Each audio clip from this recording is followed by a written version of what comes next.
Guys, strap yourself in because a big moment on OBrien TV. It is a great pleasure to welcome NBA legend Australian Andrew Bogut. Andrew, welcome to OBrien TV. Thanks for having me. Well, a fantastic journey that you've been on. The boy from Endeavour Hills. Did you ever think that you'd end up having the career journey that you've had? No, of course not. As a young fella, definitely was a kind of a fantasy or a pipe dream to get to the NBA. Would have just been happy to play professional basketball in Australia, but it all kind of came together pretty quickly for me and ended up, living something that I thought wasn't really even a dream, was more a fantasy. Andrew, you're an avid investor. What are the principles, the rules that you look for when you're buying a property? Do you have any rules? Yeah, I do. I mean, I'm in a different situation to most people, obviously, where I try to stay in cash for a lot of the time. But I look at a balanced portfolio. I have some stuff that's high risk, obviously, but I try to keep 60 to 70% of my portfolio pretty kind of neutral, where it's just has a solid return and maybe a bit of a capital gain, and then the rest I kind of play. About 10-15% of it's high risk and the rest is kind of medium. So I try to just make sure that I'm leveraged in a way that if poo hits the fan, like it kind of is now, that I'm still doing okay. Now, mate, I had the pleasure of interviewing you a few years ago at our summit at Caulfield Racecourse, and you were pretty vocal about some of your experiences that you've had over the years with agents. So tell us a little bit about your experience when you were dealing with agents in the interim. And or early days, and then for the people that are watching tonight, I suppose, what are some of the tips that you can give some of the up and coming agents, Andrew? Oh, there's a bucket load. Living in Sydney the last 2 years, I actually bought a property in Sydney right probably at the peak of the market about 2 or 3 years ago, and that was a pretty disappointing experience with the agent that I dealt with, just because as soon as the signature was, signature was essentially still wet. The follow-up stopped, wasn't taking my calls as much, couldn't get questions answered. So it's pretty silly, without kind of blowing myself up. You know that I'm a high net worth individual that I could potentially buy from you again. I could, refer or recommend someone.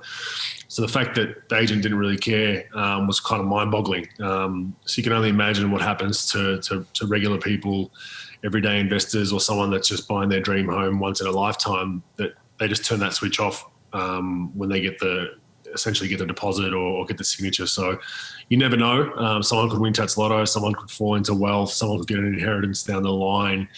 Even people that don't look the part, that aren't well dressed, could have a lot of money these days. So I think it's very important, especially in the real estate industry, to treat everyone equally and treat everyone the same, because you never know when you'll get that repeat buyer. And I think that gets lost, especially in a heated market. It's all about turnover and names on signatures on contracts, and people kind of forget that human element. And the good agents don't. The good agents will follow up. I've had an agent that followed up a month after I purchased the property just to say hello and check in and see if everything was okay. And it might not mean much to some people, but to people like me, that's very, very important. And I think relationships is sort of central to what you're talking about there, Andrew. And I'm told that you've built a little bit of a relationship with the gentleman to my right, with Stav and Hutch, and they went to Oakland with you a few years ago. How did they go on that one? Yeah, it was interesting. Interesting. Good with colleagues and friends, and we put them through an hour session right on the home court of our practice facility. And we're seeing this photo. State. So, wow. I'm pretty tired after that. We had a few of the guys cramping up and stuff, so that was it was good fun. Now it was 45 minutes, and you took it upon yourself to dish out an hour and a half. I don't reckon I'll walk for a week after, and I think I'm still sore. 4 years later, I'm still sore. But it was a good experience. It was an incredible experience, wasn't it, Stav? It was great. It was just a great experience. We thanks to Andrew, we actually got to see Kobe Bryant's second last game down at LA. So because of Andrew, he really showed us around behind the scenes. When he said to me, you're going to meet a guy called Steph Curry, and I had my kids in the car. And I actually said to Andrew, I remember having him on the phone going, "Who's she?" I thought Steph Curry was a woman. Oh, no. So it was quite funny. But Andrew, a couple of things I want to ask you. But before we get going, Hutchie just asked you a question, but you probably don't realise Hutchie barracks for Collingwood and you barrack for Essendon. Now, we're not doing footy tonight, Stav. We're not doing footy tonight, but the other night I said to you, you guys are going to win tonight because I won't say what the reason was. We're not going to bring up the reason why, but I could see you guys are going to do quite well this year. You didn't believe it, but I reckon you guys are up and coming, and well done on the win. But mate, I want to talk to you about something else. You've got involved in a venture.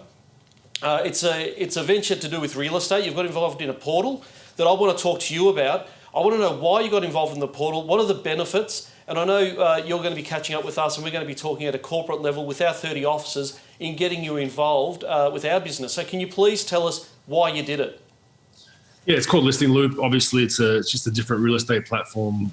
Mainly in Australia, we see REA, realestate.com.au, and Domain are the two big boys, and it does get pretty pricey to list a property. So this is a much more price efficient way to get your property on the market. And not only that, it gives you the ability, both as an agent and as a seller, to get your property online immediately. So you can basically go to the home, take photos with your phone, although they won't be professional quality, but you can still get that extra week or two online than you could with REA, because by the time you do professional photos, by the time you wire the big amounts of money they want for advertising, that's 2 weeks essentially lost that you could have been on market. And it also has a part of the portal where buyers can go on, and I can jump on and say 4-bedroom, 3-bath in, let's say, Clayton or Oakley or whatever it is, Queensland, and it'll real time ping me as soon as a property with those parameters come online. So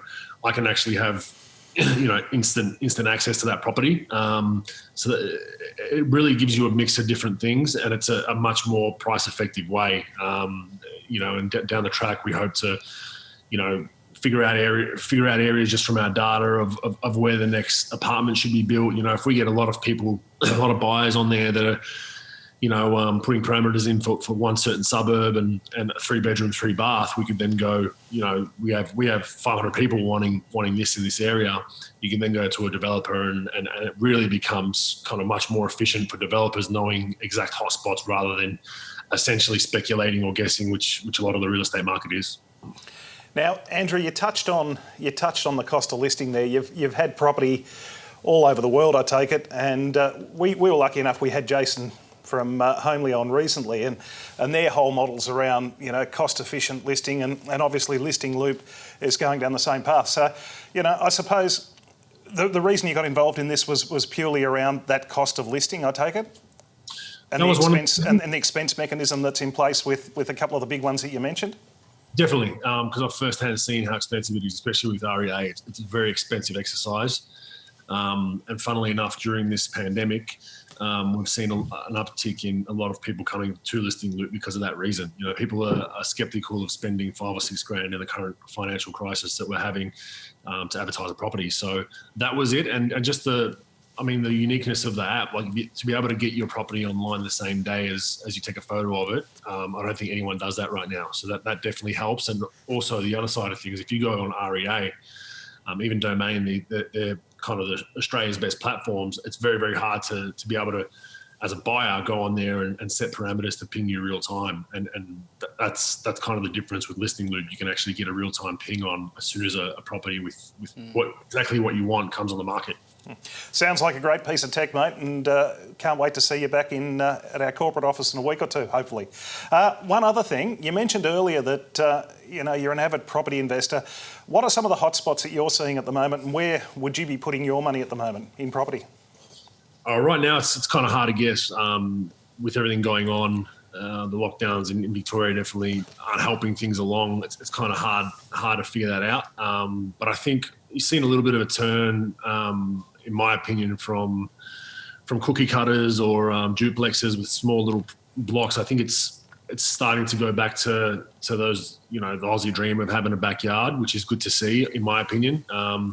But affordability is the issue for those properties. We're seeing a lot of knockdowns and then 3 townhouses go on a small block, and I think that's kind of causing some issues within certain councils and street parking and traffic. And I think councils are starting to realise that. So I think the somewhat a little bit of a shift going to whereas a 500 or 600 block, having your own backyard and your own land, I think is starting to become a little bit more important for people, at least outside of that city fringe. It's been fascinating getting your insights today, Andrew, so really appreciate everything. But just before we go, I just want to ask you one more thing. Any tips for people trying to navigate such a difficult period, perhaps financially or just in general, with this sort of unprecedented times continually? Do you have any tips for our viewers out there at the moment? Yeah, I mean, I know Melbourne's winter right now, but try to get outside as much as you can and get some natural sunlight. I think that's very important for your mental health, and just not sitting inside and watching TV and hearing all the negativity that we hear within news programs and social media. So try to get outside and enjoy time with your dog or your family or your kids or whatever it is, and just try to refresh yourself every day. Because if you, I know Victoria's in a 6-week lockdown right now. If you just stay inside listening to the news, after about week 2, you're probably going to want to do something silly. So, just try to get outside as much as you can and make the best of what you can do, learn a new skill. That's kind of what I've done. I'm, obviously in a position where I'm okay financially, so I don't have the stress of having to work, but I've tried to learn a new skill, read a new book, try different things to keep your mind going, because if you just sit and dwell, it's not going to do well for you. And what's the new skill, mate? I wouldn't say it's a skill, but yeah, just started doing a lot of cooking. So, actually have the time to be able to cook from scratch and do 3, 4, 5 hour cooks for certain things and learn and make a mistake. And if I stuff it up, I try again. So just being able to have that opportunity was something I always wanted to do. And with basketball, I don't have more than 20 or 30 minutes to cook a meal when the season's on. So it's been nice to have a long morning, be able to prep whatever I'm making in the morning, then put it in at night. And, those 5, 6 hour cooks take a while, but they're, at the end of the day, when you eat them, they're definitely worth it. Well, some great advice for all of our viewers out there, and we really appreciate your time. Andrew Bogut, thanks for joining us on OBrien TV. No worries, thanks for having me. Wow, just a great insight for everyone at home. And as knockabout as it gets. And as you say, as knockabout as it gets, and him sharing that journey. We really thank him for coming on OBrien TV tonight. Hutch, that photo that we saw, I had to hold it together. I dead set had to hold it together. Have we got another grab? I don't know whether the guys out the back have got that photo. No, don't worry. Did you see that picture of Andrew Bogut with the mascot? He's got the championship ring on there, Dave. Have a look at the championship ring. I think there should be a rule in place that says no one can wear a headband underneath the flat cap. That is just unbelievable. There's a story behind that. So Andrew let us. He had us behind the scenes, and he let us go and buy, get a bit of merchandise and stuff. And did you get any? I got a bit. I actually got a bit. All that was missing was the backpack. But when he came up on to practice before the game, he saw us at the front row and he looked at us and he went, "Oh my God, please behave!" Like I'll never forget the time when Steph Curry walked out, and the look on Steph Curry's face was priceless. He's just looked and gone, "Have a look at these yarras. Have a look at them." There was 4 of them sitting there in the gear. Hey guys, have we got the video? Have we got? No. We've dug into the archive. Yeah, we've dug in. Scav, have we got the little video at the back there? We have dug into the archive for the viewers at home. Have a look at this. This is the jumbo screen on game day, and just have a look at these guys. This is the team OBrien. Look, there he is, the rover, roving away. I've still got that big finger. Oh, jeez. So, very fun. And he's taking a selfie. Oh no. Oh no. Okay. Let's move on.